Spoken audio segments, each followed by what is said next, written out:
purihin ang Panginoon sa kanyang salita. Napakayaman ng salita ng Diyos na ating napakinggan at tunay na ito'y punong-puno ng pag-asa sa bawat sinumang mananampalataya. Kung kayo po ay nakikinig ngayon, ito po ang aming iniiwang pag-asa sa bawat puso. Kayo pa rin ay nakikinig sa 1116 DXAS Radyo Komunidad. At ito po ang inyong kapatid, si Ate Daisy Benitez. Ang DXAS ay isa sa mga himpilan ng Far East Broadcasting Company at kasapi sa kapisanan ng mga broadcaster ng Pilipinas. Ang FEBC ay isang non-profit, non-commercial and donor-based radio station. Dahil sa katapatan ng ating Diyos at sa inyong partnership, tayo ay nagpapatuloy sa paghahatid ng mabuting balita ni Kristo. Inaanyayahan namin kayong maging bahagi ng ating radio ministry. Pakiscan lamang ang QR code ng ating GCash o bank account para sa inyong donasyon. Please send us a message para ma-acknowledge po namin ang inyong donasyon. Maraming salamat sa inyong partnership. Please tell us what you think because your feedback matters to our program, Family Matters. May maiksing survey po kami na ipapakiusap na inyong sagutin. Pakiscan po lamang ang QR code para madaling ma-access ang ating survey form o kaya po ay i-click ang link sa ating FB live stream. Malaking tulong po ito para maipagpatuloy namin na mapabuti ang ating mga programa. Aabangan po namin ang inyong feedback. Dito po sa Family Matters, 9:30 to 10:30 in the morning. At syempre po, babanggitin namin muli ang Saturday Special dahil meron na po tayong Saturday edition ng Family Matters. At ito po ay para sa mga pamilya na may special needs, mga pamilya na may anak na may kapansanang pisikal tulad ng cerebral palsy, developmental or learning disabilities tulad ng autism, ADHD o kaya po ay dyslexia at sensory impairment sa paningin o pandinig.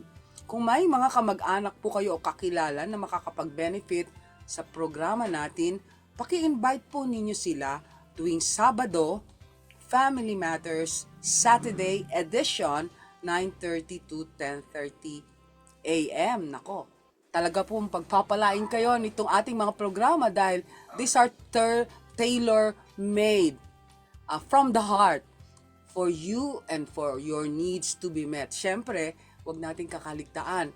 It's all by His grace and we bring you the richness of all His promises day after day after day.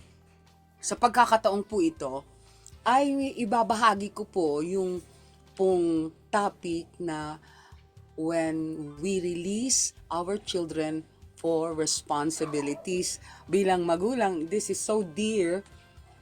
Why? Because it is part of God's call upon our individual lives as parents, as mentors, influencers of our children, the next generation. Ito po yung mga future leaders. Ito po ang magiging mga magulang din sa kanilang mga sambahayan. As time progresses and in God's perfect time, they will also assume responsibilities and roles that we can now prepare them for. So, paano po ba ang estilo na atin pong ihahanda sila? Bago ang lahat, nais ko pong basahin muli mula sa salita ng Diyos from Deuteronomy chapter 6, verses 6 and 7. You know, as parents, if you are seeking yung pong mga pamantayan ng Diyos para tayo magtagumpay bilang mga magulang na maitaguyod ang ating sariling mga sambahayan, go back to the scriptures. From the Old Testament to the New Testament, mga specific po ang mga instructions na binibigay doon ng salita ng Diyos. And these are all time relevant at tested na po yan dahil mismo siya po yung nagbigay nito. Ang ating manlilikha, ang siya pong ating tinatanaw na tagapagtaguyod din ng ating buhay. From Deuteronomy 6, verses 6 and 7, it says here, "These words that I am commanding you today are to be on your heart. Teach them to your children. Talk about them when you sit at home, when you walk along the road, when you lie down, and when you get up." This is a message that is to be internalized because God's commands, and if we are consistent teaching them to our children throughout life's daily activities, not just during dedicated study time. Keep God's words on your heart. You can start right away, right now. If you intend to see the fruits of this, eto na po yung pasimula. Keep God's words on your heart because the commands are not just to be followed mechanically, but to be a part of your inner self. What we do next is to impress them. Impress them on your children. Why? Because parents have a responsibility to actively and consistently teach our children these principles. And we incorporate them into daily life. Daily life, may interaction yan talaga mula pagising hanggang sa pamamahinga. So we incorporate them, we integrate this into our daily life. Why? Because the commands are to be taught.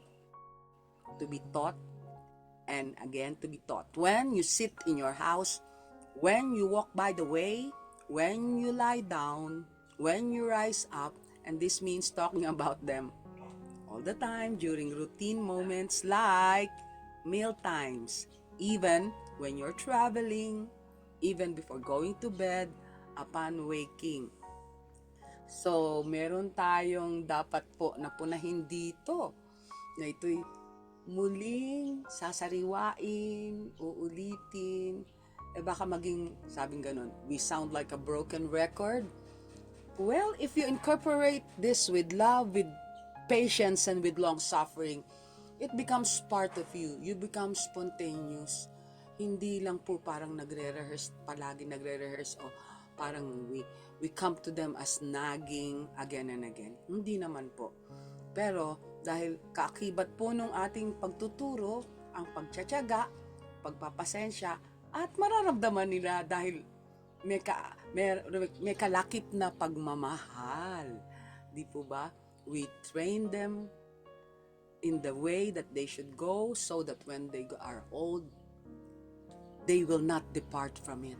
They will still continue to choose what is right, to choose what is what has been nurtured to them. Paano sila pinalaki? Nako, medyo ito po ay aking binabahagi na medyo may kaunting sa puso. Meron pong konektado sa puso ko dahil we are releasing our very own children. Mga mature na po kasi sila, hindi naman na sila yung sinusubuan pa o kaya parang hinahabol-habol pa para pakainin, no? May mga pagkakataon nakikita natin, nako, sinusubuan pa, elementary na, o kaya, they're old enough to take a spoon and a fork and just put the food in their own mouth. Pero alam nyo naman, medyo hindi pa na-outgrow ng nanay, o kaya po parang force of habit na nakagawian, lalo na kung hindi lang isa yung anak, dalawa na, tatlo, apat, lima, ayun sinusunod pa rin. But let's go to that big word, no? Paano natin sila i-release? Paano natin sila let them fly, because we have given them wings while they are young and they are being nurtured and they have seen us, no? Sila mismo nakikita nila tayo, di lang tayo naririnig, nakikita pa talaga, no?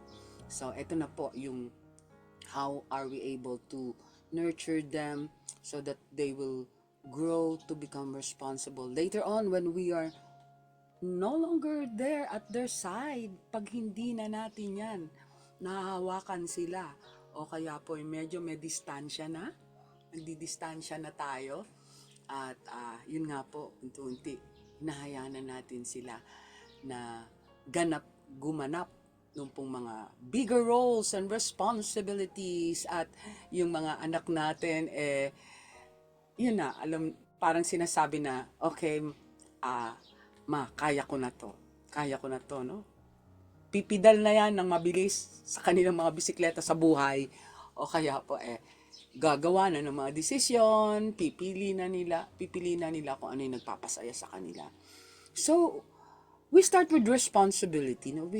We are going to build them in their character, how it is to be responsible. When asked what traits parents would like their children to have as adults, the most common response is to be responsible. Ayan po, pinaka-common daw na sagot kung ano ang nais nating makita, masaksihan kapag naging adults na yung mga anak natin, no? Is to be responsible. Siyempre, maaring mga bagay na hindi na nating magagawa, sila na talagang gagawa. They are now taking up roles that we are preparing them for. So responsibility is a big umbrella which includes many different things. Kayo po, nais ko din na sabihin din nyo yung inyong mga komento para sa inyo po. Ano pa yung mga ibang salita o kaya po yung maari ninyong sabihin pinahalagahan ninyo ito sa inyong mga pamilya na kapag sila'y hindi na ninyo kapiling o kaya sila'y nasa kani-kaniya ng mga pagtawag sa buhay, assuming different roles, ano po yung gusto nyo na panghahawakan nila ng mahigpit at isasagawa nila bilang mga may sarili ng kusang magdesisyon sa buhay as adults. Yan po. So, a big responsibility means being dependable so other people can count on you. Siyempre po, no? Maapagkatiwalaan na ikaw ay gagawa ng anong matino, maayos, anong inaasahan sa'yo. No? You are a person that people can count on. No? Mapapagkatiwalaan yan siya dahil nakita ko na ang sistema niya o pamamaraan niya, ang pamamalakad niya. Papagkatiwalaan mo yan. Yun ang maganda na makasama natin yan sila na alam natin na kapag sila na lang on their own, gagawin pa rin nila yung inaasahan ng ibang tao sa kanila. And it means keeping one's word, promise, and agreements. Yan po, no? You are there when you must be there. You keep your word, you're a person of integrity. So keep your promises, that's also another big word. You keep your promises and your agreements. Ayan. And when you do something to the best of your ability, oh, wow.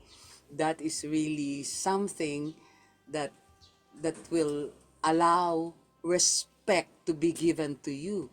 Why? Because you do it with all your heart. You do whatever your hands find to do, no? Gagawin nila yon hindi ng padabog, hindi lang dahil may nagmamatsyag sa kanila, o kaya po ay merong sunod ng sunod kung naayos nila yung kanilang trabaho, kundi talaga naman po, they give it their 100%. They give it their 100%. Ibig sabihin, the best of what their hands can do. Binibigay po nila yung excellence. And also, responsibility is to be accountable for your behavior or words. Don't find an scapegoat o kaya pointing fingers. Siya ang dapat sisihin, no? Mga ganong pananalita. Minsan na-miss out natin, tayo pala yung pinakamalaking karakter. Kaya may mga pagkakataon we miss the mark. We fall, we falter, yan po. Pero napakaganda naman po na aminin natin. Nagkulang po kasi. Hindi ko po kasi nakita yon. And that's a blind spot. Nakaligtaan po yan. patawad po. Ayan, no? Give me another chance. Give me another chance. I can still bounce back. Yan naman talaga ang hinahangad natin na ma, magiging bahagi ng pagkatao ng ating mga naiimpluwensya o kaya po yung mga anak natin na ibabalik natin sa society as we continue to patiently nurture them, diligently influence them, and more than anything else, we give also our heart and soul into it in our training, in the training that the kids need to have. Yan, accepting credit when you have done something right and acknowledging your mistakes. You are the man, you are the woman that this community will be proud of, this nation will be proud of. Yan, no? Kung yan ay dahil sa'yo nagkamali o hindi naging successful, yun nga po, you acknowledge your mistakes and also accepting credit when you have done something right. A simple thank you po. Ganun na lang. Wag na nating yung sinasabi nila, palakpak tenga mo ha, nabanggit ka. Ikaw yung dahilan na naging maayos. Because it was a resounding success. Dito God be the glory agad. Salamat sa Diyos na ito'y dahil siya ang nasa gitna o dahil sa kanya nating inihahandog ang anumang talent, time, and treasure that we have today.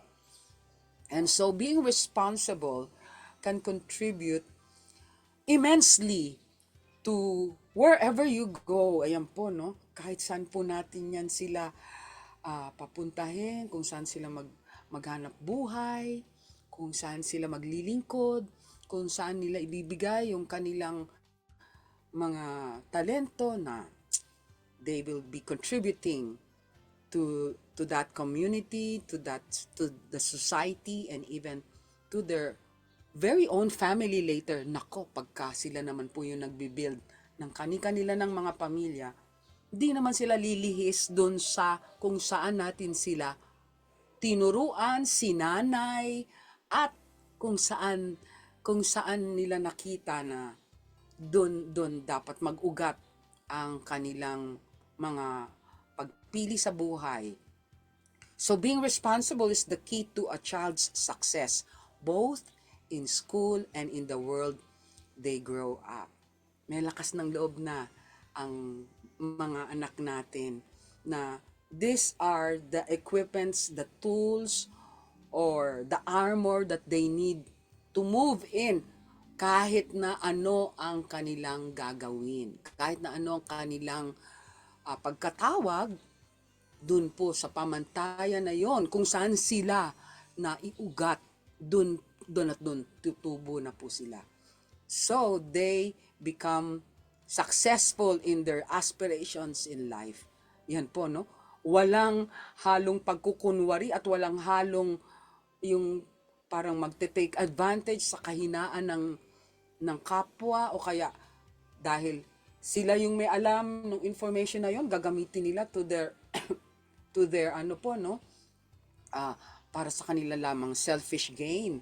Hindi na po magiging gano'n ang pamantayan sa buhay ng ating mga anak. Kaya nga po yung mga roles natin bilang mga magulang, we take it seriously. Why? Because this is divinely given from above. It's divinely given from above. Hindi lang basta-basta tayo ay naroon para lang tumayo lang tayo, maging yaya o maging taga-imis ng kanilang kalat o taga-salo ng kanilang mga pagkakamali sa buhay. Hindi po ganyan, no? Ayaw natin maging luhaan tayo sa area na yan, no? Yung naalala ko yung mga lyrics nung anak, yung anak po na i-translate yan ng maraming ulit sa iba't ibang lengguwahe sa buong I think it's in the entire world, no? They were able to accept na yun po yung commonality kapag may anak tayo. Pero ayaw din natin na sa kahuli-hulihan nandun yung ating kapighatian, sorrow, na hindi natin naayos yung paggabay o kaya ay ano natin, pinasagdan, parang pinasagdan, parang pinabayaan. O, ayan mo na, turuan niya ng kanilang eskwelahan, turuan niya ni principal, turuan niya ni teacher. O, di doon na siya matuto. Hindi po ganun. Pinapaubaya na lamang sa iba ang pagpapalaki, no po. Pero yun nga po ang ating role. Habang naroon tayo, physically, we can be there. Then let's do our part with fear and trembling, no? Because God is going to hold us accountable.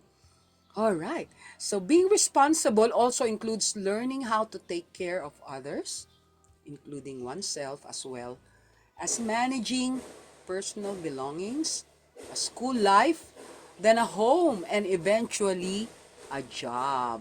Yan po. Learning responsibility does not happen overnight or in a few months, but slowly builds up as the child progresses. Yan.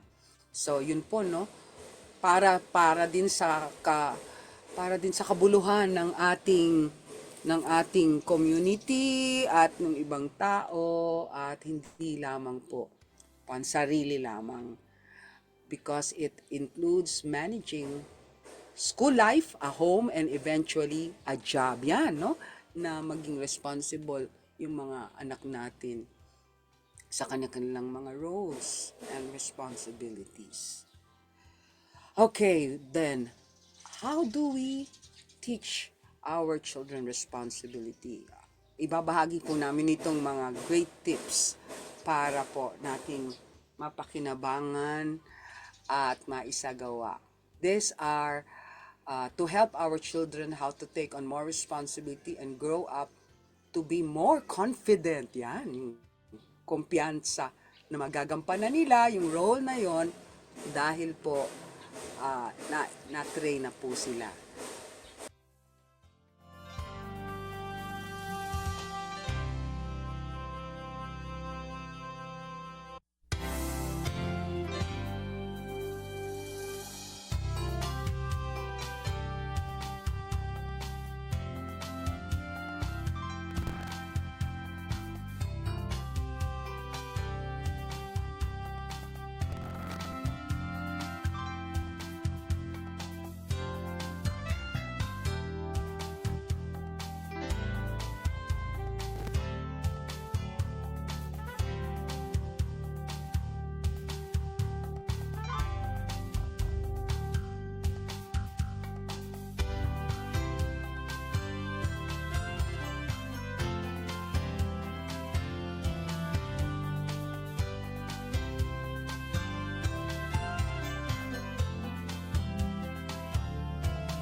Sorry for the disturbance. Nako, yan po yung kalimitan na nagaganap kapag naka-live po, no? At dahil naka-zoom in tayo sa meeting ngayon. So these are effective ways para po they would become more confident as they grow, dahil yung mga responsibilities nakagisnan nila na nandun ang pagtutuwid, nandoon ang pagiging mabuting ehemplo, at syempre nandun po yung behavior. We can teach them behavioral corrections and developments, and how they can become more responsible, no, in their decisions. We teach them, of course,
nagbabalik po ang inyong kapatid. This is Ate Daisy Benitez, and you are tuned in to the Friday edition of Family Matters over DXAS, your community radio, and we are tackling the subject matter about releasing our children for mature responsibilities.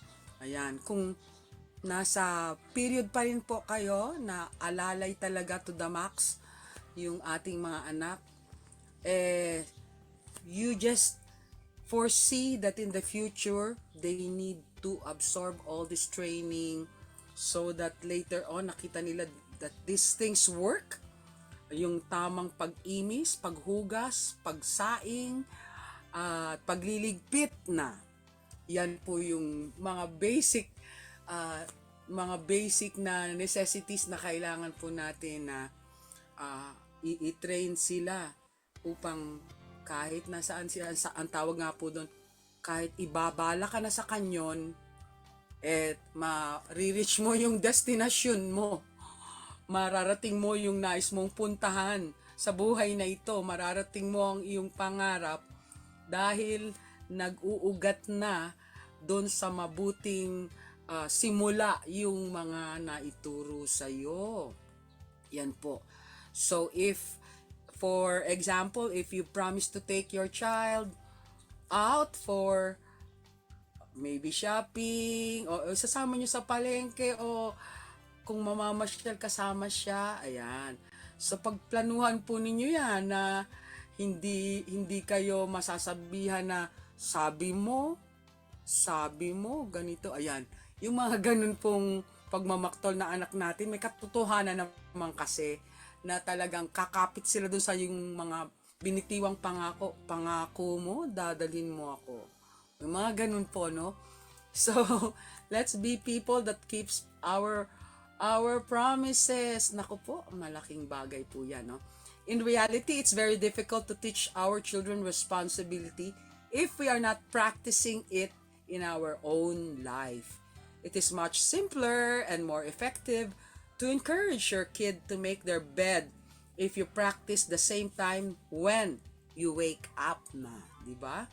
And when you notice your child's earnest efforts to mimic you and act responsibly, you don't forget to appreciate and acknowledge what they're taking their task so seriously and what it means to you. Naku, yung mga simpleng thumbs up lang ninyo na may kasamang ngiti, yun pong mga gestures natin para sabihin sa kanila, you're doing it okay, you're doing it well, that's good job. Yung pong mga ganun, no? Ugaliin na nga po natin na magsabi na, good job, very good, ang galing, tama yan, bukas uli, yan. So, next is we assign responsibility gradually. So, hindi natin agad-agad sila in-expect na yung recipe na naituro mo once, mape-perfect na nila. Naku, nandun kayo dapat minamatyagan nyo. Tinitignan nyo if they're doing it right. At kung mali ang pag-slice o mali yung preparation, di sige na, no, habang nandyan yung boses nyo, makinig naman yan sila. So children learn responsibility in a gradual manner, quite similar to the way they learn to walk and talk. Why? Because this gradual release of responsibility might occur over a day, a week, a month, or a year, and it is through this process of gradually assigning more and more responsibility to children that helps them become more responsible individuals. A granting of responsibility from teachers and parents should include collaborative learning, guided instruction, and independent experiences, which help to develop this trait in a child. And as children get older, they can be expected to do many things that an adult would do. Let your child actively participate in planning activities they will be responsible for, making a schedule that is simple for them to follow and then stick to it. It's easier for your child to be responsible if the job or task at hand is defined. But now that we are handling mature children, yun pong kanilang roles, medyo bumibigat-bigat naman po, di po ba? Siguro naghahanap buhay na yan. Pwede naman yung sabihin, wow, anak, pwede nang you will be responsible for the few bills. Ayan, pwede niyan yung i-relate sa kanila. O ito, anak, yung mga bills nakalagay sa ref, nakalagay sa door ng ref. Ayan na. Kasi yun po yung pamantayan namin. No? Pag dumadating yung bills, kaya namang mag-bayad online. Hindi na masyadong nagkukulitan. Nagsisingilan na lang, okay, divide to 3 or divide to 2 yung bill sa maybe kuryente, bill sa what is it, the water bill, o kung ano pa man yung dapat na pagtulong-tulungan. Ako, napakagandang example yan. Di po ba, na later on, doon sa bahay nyo, di na nag-worry na mapuputulan ng kuryente o ng tubig dahil merong kaayusan kung paano gagawin yon na hindi naman nakakadagdag sa stress ng pamilya. And then for those who have small children, kaya na po natin na unti-unti, kasi kaya naman nila siguro na kung halimbawa you will be able to make a schedule na minsan sila lang ang nandun sa bahay, that you have important things to do also. You will be out of town, maybe out of the country. Paano naman yung maiiwanan? No, but for parents to have family-related activities that often go unnoticed. So if you want your children school age and teen children give them a real eye-opener activity, choose an evening and pause all of your parental responsibilities for a couple of hours to discuss, to discuss it with them. This simply means that you are physically present in your home.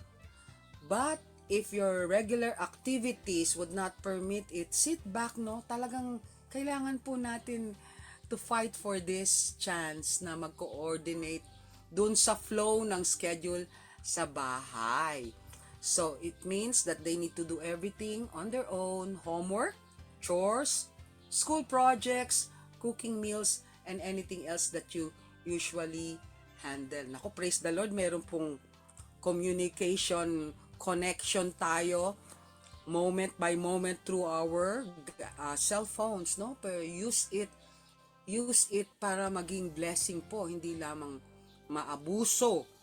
So yan, pwede nyo check, okay na kayo sa meals ninyo mamaya dahil nando na lang ready na for the entire week that mom and dad will not be around. So ganun po, tapos every now and then pwede naman ninyong check and balance lately ang ganda ng scheduling natin, very efficient, at saka yun nga po, pag nagagampanan po nila ng maayos, pwedeng treat naman ninyo sila sa gusto nila talaga. Baka pwede naman all together lumabas ng bahay o magpahangin as your budget allows it, yun po, napakaganda naman talaga na we sit down with our loved ones and just congratulate them. Nagagawa kasi namin ito sa simbahan po, nagagawa namin to on a regular basis. Kapag hinaharap namin sila, nandun sila all together, pwede namin silang mabigyan ng comment na talagang it would boost their self-confidence. Salamat sa inyo na ganito po yung nagiging nagiging pattern na natin sa ating mga household. And then let me just caution you doon sa mga failures naman na nakikita natin na nangyayari, because these are imminent also. They may make mistakes at talagang minsan talaga medyo malubha yung mga mistakes, may mga broken relationships halimbawa, at paano maayos yung mga difficult situations, but don't rush. Don't rush to bail your child out. Never try to bail your kids out of a difficult or awkward situation, but always be available for problem solving, syempre. Pero hindi palagi natin sila parang inaako natin lahat ng responsibilidad kapag fail sila ng fail, ano po, no? Lalo na kapag yan ay mga serious na mga failures. Diba, merong mga paghihiwalayan. Kung di na natin maayos yun, di na mare-restore, then so be it. Always be available for problem solving, helping them work through their feelings and fears, and to ensure that they don't sidestep the difficulty at hand. No? Yung tatakasan yung problema, napakahirap po na i-correct yan, no? Na nagtataka sila sa problema nila, dapat harapin po nila yon.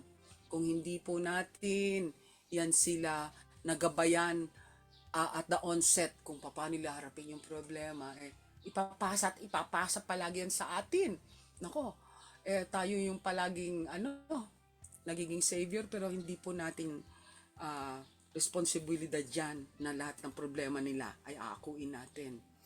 Let your children handle their problem themselves, whether it requires offering an apology,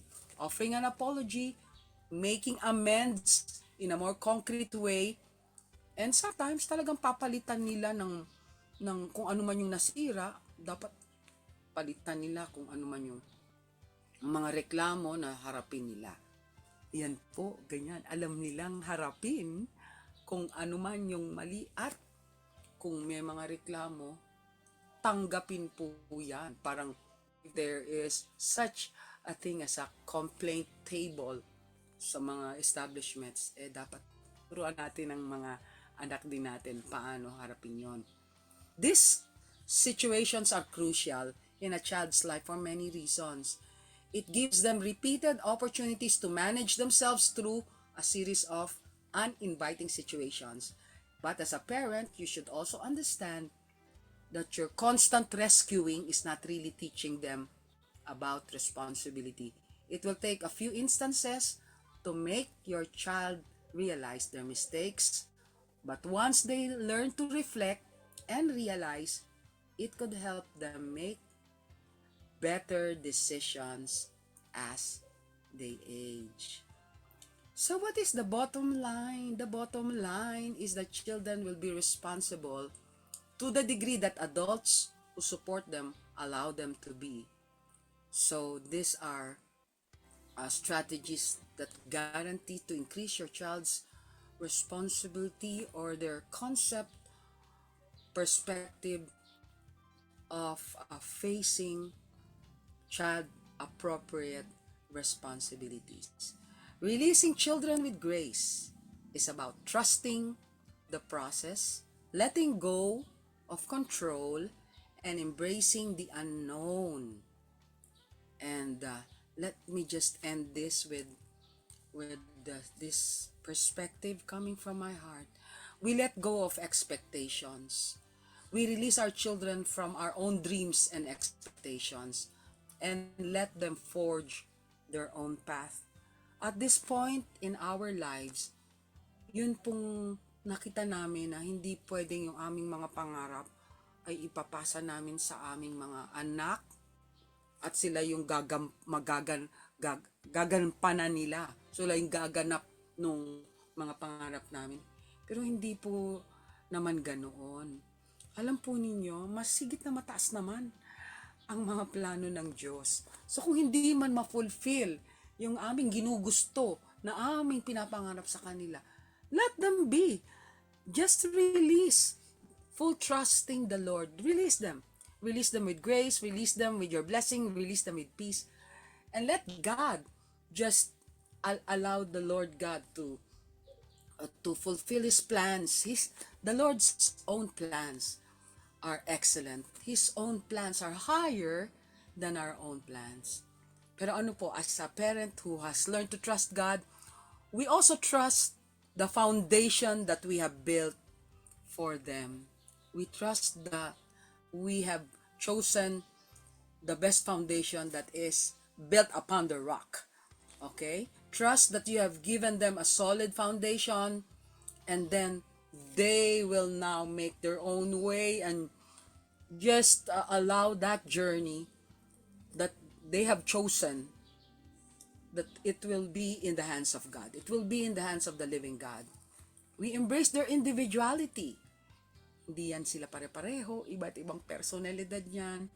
Celebrate their uniqueness and support their choices. You practice also for yourself reflection. Focus on your own growth. Nako, maraming naituturo yung mga anak natin sa atin. Nako talaga po. Ginagarantiyahan ko kayo, napakadami din na itinuro sa akin personal ng aking mga anak. Hanggang ngayon, nakakatuwa po na aminin yun. Sila po minsan ang naging ehemplo ng Diyos upang ako'y ituwid, upang ako'y pangaralan, o ako'y turuan pa. So, malleable pa rin ang ating buhay kahit na tayo nasa golden years na. And then, remain in love. Remain to love them unconditionally, without conditions, even when they themselves would make mistakes. So releasing our children with grace is a journey, not a destination. It is about finding peace in the unknown and trusting that love is enough. Yan, nako. Sana po mag-react naman kayo at magpalitan tayo ng ating mga saloobin sa ating pong natutuklasan ngayon at ating natututunan.